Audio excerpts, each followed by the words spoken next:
একদা রোমের সম্রাট হেরাক্লিয়াস তার রাজসভায় বসে মুসলিম সাম্রাজ্যের দ্রুত বিস্তার নিয়ে চিন্তা করছিলেন। তিনি সভাসদদের কাছে জানতে চাইলেন মুসলিমদের নেতা কেমন এবং তাদের সাফল্যের রহস্য কী।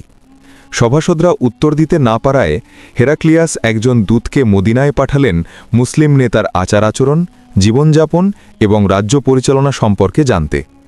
দূত মদিনায় পৌঁছে যা দেখলেন তার জন্য তিনি মোটেই প্রস্তুত ছিলেন না। তিনি বিশাল রাজপ্রাসাদ বা হাজার হাজার প্রহরী দেখার পরিবর্তে দেখলেন মুসলিম সাম্রাজ্যের খলিফা হজরত উমর রাদিয়াল্লাহু সাধারণ পোশাকে একটি গাছের নিচে মাটিতে শুয়ে বিশ্রাম নিচ্ছেন। দূত আশেপাশের লোকদের জিজ্ঞাসা করে নিশ্চিত হলেন যে ইনিই অর্ধজাহানের খলিফা হজরত উমর রাদিয়াল্লাহু। দূত অবাক হয়ে খলিফা উমর রাদিয়াল্লাহুকে জিজ্ঞাসা করলেন তিনি কি ভয় পান না যে তার আশেপাশে কোনো প্রহরী নেই। হজরত উমর রাদিয়াল্লাহু মুচকি হেসে উত্তর দিলেন যে তিনি জনগণের উপর কোনো অত্যাচার করেননি এবং ন্যায় বিচার প্রতিষ্ঠা করেছেন। যারা ন্যায়ের পথে চলে তাদের প্রহরীর দরকার হয় না। দূত রাজ্যে ফিরে এসে সম্রাট হেরাক্লিয়াসকে সব খুলে বললেন। বাদশাহ অবাক হয়ে বললেন এ নিশ্চয়ই কোনো মহাজ্ঞানী ব্যক্তি হবে। তিনি খলিফা উমর রাদিয়াল্লাহুকে পরীক্ষা করার জন্য একটি চিঠি ও মুখে বলার জন্য কিছু প্রশ্ন পাঠালেন। যদি হজরত উমর রাদিয়াল্লাহু উত্তর দিতে পারেন তাহলে হেরাক্লিয়াস ইসলাম গ্রহণ করবেন। প্রশ্নগুলো ছিল: ১. পৃথিবীর কোন স্থানে সূর্যের আলো মাত্র একবারই পড়েছে? ২. কোন গাছ পানি ছাড়াই জন্মেছিল? ৩. কোন বস্তুর মুখ আছে কিন্তু দেহ নেই? ৪. কোন গাছের ছায়া ১০০ বছরেও শেষ হয় না? ৫. হাত পা নেই কিন্তু সবসময় চলাফেরা করে এমন জিনিস কি? ৬.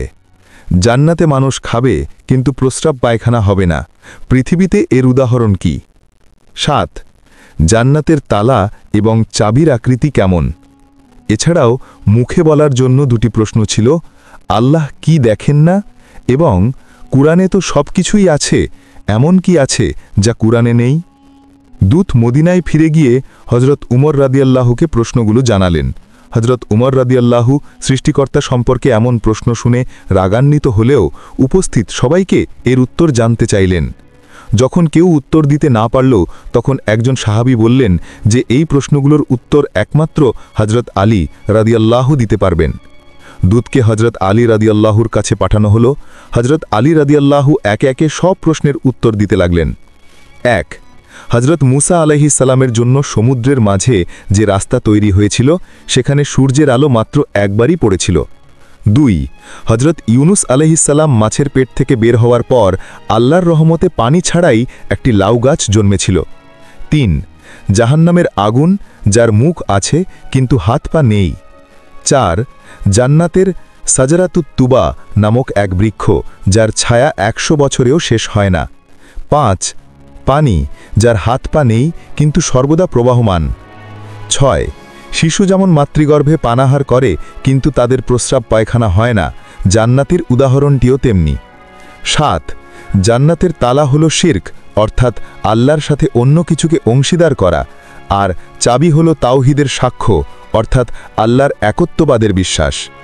বাদশার মুখে বলা প্রশ্নগুলোর উত্তরে হজরত আলী রাদিয়াল্লাহু বললেন, আল্লাহ কি দেখেন না এর উত্তর হল আল্লাহ স্বপ্ন দেখেন না, কারণ তিনি কখনো ঘুমান না বা তন্দ্রাচ্ছন্ন হন না।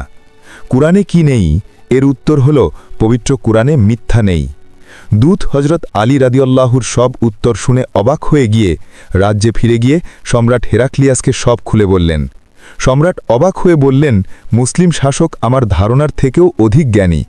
যেই মোহাম্মদ সাল্লাল্লাহু আলাইহি ওয়াসাল্লাম তাদের শিক্ষা দিয়েছেন তার ধর্ম মিথ্যা হতে পারে না। তিনি লোকমুখে ঠিকই শুনেছেন যে মোহাম্মদ সাল্লাল্লাহু আলাইহি ওয়াসাল্লাম জ্ঞানের শহর এবং আলী তার দরজা।